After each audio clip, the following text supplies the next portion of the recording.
கொரைசின் நகரே, ஐயோ உனக்கு கேடு. பெத்சாய்தா நகரே, ஐயோ உனக்கு கேடு.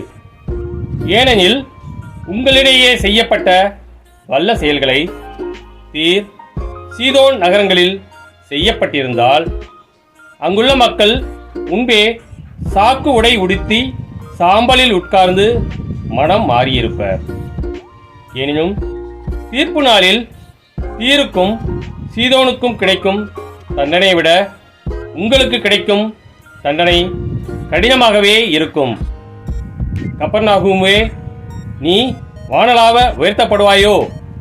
இல்லை, பாதாளம் வரை தாழ்த்தப்படுவாய். உங்களுக்கு செவி சாய்ப்பவர் எனக்கு செவி சாய்க்கிறார். உங்களை புறக்கணிப்பவர் என்னை புறக்கணிக்கிறார். என்னை புறக்கணிப்பவர் என்னை அனுப்பியவரையே